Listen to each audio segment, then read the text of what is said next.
everyone, welcome back to my YouTube channel. I'm Pawani, and on this YouTube channel I do videos about university life, student lifestyle, and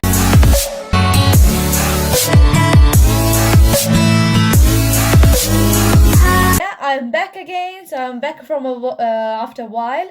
So yeah, I disappeared kind of for a few months, but yeah, I'm back again. If you want to know about why I disappeared, let me know below in the comment section. But yeah, I'm back. So it's really nice to see you guys, and it's a bit strange to speak in front of a camera anyway. So yeah, anyway, this video is gonna be about something that you guys requested me from a while. I did a question and answer session on Instagram a few weeks ago, and yeah, now I got the time to do a video, film a video, so I'm gonna reply to you guys about those questions that you guys asked me. And those questions are related to university life, university content, so I'm gonna reply to a few questions right now. First of all, go and subscribe my YouTube channel. Click that subscribe button under there, and then follow me on my social medias. And so the first question is, how can master students find accommodation? So yeah, guys, I wrote down all the questions, so I'm just gonna read the question and then answer. The questions. So how can students find accommodation? So normally when you come to the university or when you apply to the university, they do automatically send you an application form for the accommodation as well. So if you want to live on campus, you can apply directly to the uni and ask for a uni accommodation. But if you want to apply for off campus accommodation, you need to find people to live with if you want to live in a house, or you can find, sometimes you have like student accommodations off campus and you can search them. It depends on where you're going to live. So for example, at my university, I'm going to University of Essex, so we do have on campus accommodation for the master students, but we do have off campus accommodation as well. So those are private accommodations. You can search on like for example Colchester student accommodation, and you will find online the websites, and you need to apply for them through the website and see the price range and which one you prefer and apply. So yeah, that's how you do. It's easy to get a accommodation if you want to live on your own. There are a couple of different accommodation types, like in-suite one without the toilet or with the toilet, where you have to there are accommodation where you have to share the kitchen, share the toilet, or if you prefer to have a studio flat, you can have that as well. The prices differ from whichever, which one you wanna choose. So accommodation on campus, I think if you are just coming for a master year, I will definitely recommend a uni accommodation. I don't know, I'm not a master student yet, so I can't really talk on that end, but give a if you wanna get your own flat or own place to stay, that's up to you. The second question is, how's the living cost? Okay, living cost depends. So if you're an international student or coming from abroad, anywhere, you don't get a maintenance loan, so you need to have your own funds, you need to have your own money for the living cost. If you're a UK home student, you do get a maintenance loan, so it's different. But a living cost depends on where you're going to live. So if you choose a cheap accommodation, obviously the amount of the money you need for a year is less than an amount of money you need for an expensive accommodation. So you need to have money for accommodation, food, if you want to go out with your friends, you need a bit of cash. But it depends, everything depends on where you choose your university, and which accommodation you choose and where you choose. Of Obviously, something that I noted, something that everyone I think can see while searching for accommodation, is sharing accommodation are less expensive than alone accommodation or in-suite accommodation or studio flat. So if you are international students, or coming from abroad, and if you want to spend less money on accommodation and save money, the best way is to take a share house or share accommodation. They're not that bad. I did live in a share accommodation on my first year. I'm currently living in a share house, so it's not really bad living like that. It's really funny. It's really depends on which people you meet, but it's okay. So yeah, you do need money for the essential needs that you need, food, travel cost, but everything depends on where you are located. So that's up to you guys to see where you guys are located and see which one to choose. Yeah, then let's move to the other question. And the other question is, it easy to get a part-time job while studying? So some of you guys, I think, know that I'm already doing a part-time job right now.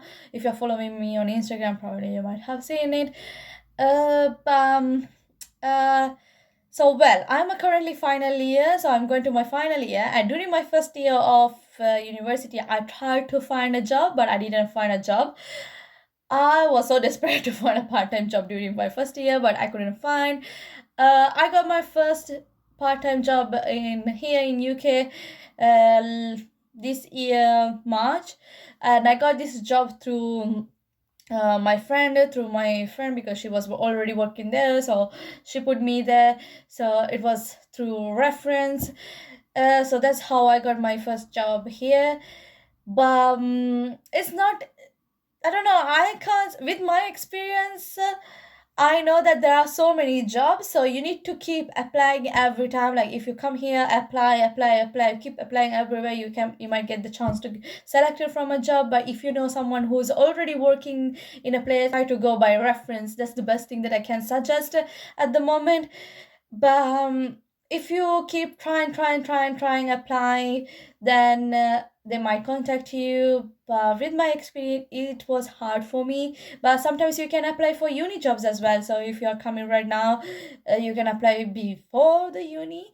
So that uni stars, sometimes they put jobs on their websites. If they have like stores or shops at the university, they require, they ask for uni students to work there. So you know it depends. Everyone has different experience. My experience was this. It was hard for me to find a job. I did try to find a job for 1 year and I didn't. Then I found it after, like, in my second year, and now currently I'm working there. And after I started that job, I got like lots of other jobs as well, interviews, but I didn't like those jobs, so I didn't go. And currently I'm also trying to find a, I don't know, other jobs if I get, or something better. But yeah, keep trying. That's my only suggestion that I can give. Um, there is another question that you guys ask me, is how you manage part-time work and studies. So as I told before, some of you guys already know that I'm doing a part-time job, and I'm also teaching, doing tutoring, and also managing my studies. So during term time, when we have lectures, I only work less hours. So I work during weekends, sometimes when I'm free. So here, in some jobs, in most of the jobs, the good thing is that you can give your availability every week. So if I give my availability now, it will be for the next week. So I already know when I have my lectures, when I'm busy, and I'm trying to give my availability depending on how much I have to study on my work, on my work things, and on my assignments. So I'm just trying to like figure it out first the week before, and then give my availability. Obviously, during term time, international students can only work 20 hours. Home students and European students, still they can work. If you have the European settlement, then you can work more than 20 hours. It depends on you how available you are. But it's not hard to manage time. As I said, you just give your availability as you know, because you obviously know if you have an exam the next week or the week after, if you have an assignment to do. So you take your time, you take 3 days off, 4 days off, and then you give the availability for the 2 days. So for the students, is everything fine, because you can give your availability every week in most of the jobs, I think so. Yeah, that's it. That's how I manage time, because I just give my availability as I want. So if I tell next week is only 2 days and the other I take off because I need to study, then it's fine with them, because the contract with the students are less hours, so you don't have to work there as a permanent person, so you can take off. How did you make friends at uni? So this is another question that I get lots of times. So on my first year I did join lots of societies, I did join lots of clubs, sport clubs, societies, volunteering teams, and I did go out. I did meet. I did join lots of group chats as well, university group chats. That's how I made friends.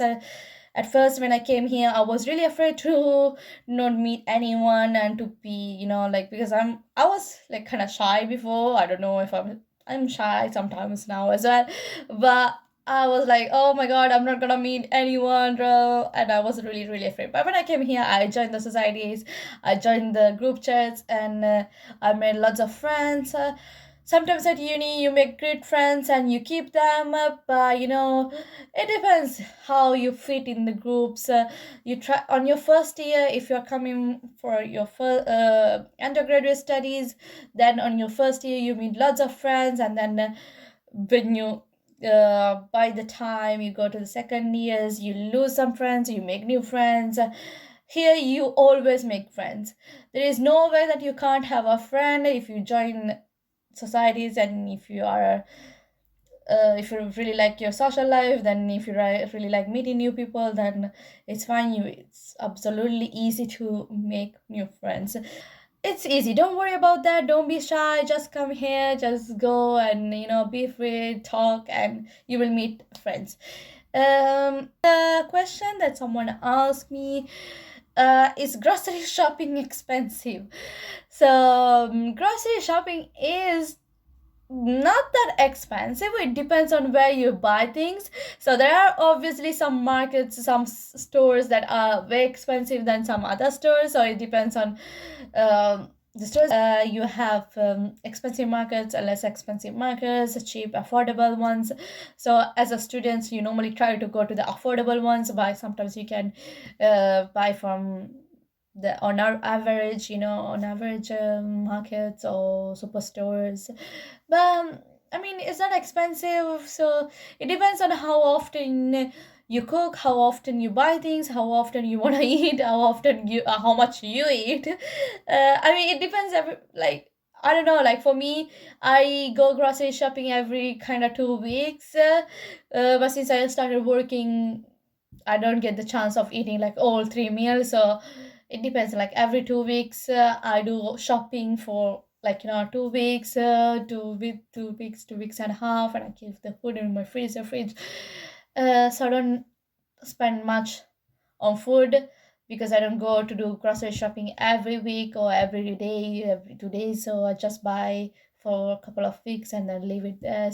Yeah, these are a few of the questions that you guys ask. I don't want to be boring, so I might come back again with another video about university. So keep asking me questions, keep messaging me on my social media, or keep following me on my social media. I might put other question things, so you guys can ask me questions, but do feel free to ask questions down here in the comment section, and please don't forget to subscribe, and I think I will see you guys soon. And yeah, bye bye for this video. Bye bye.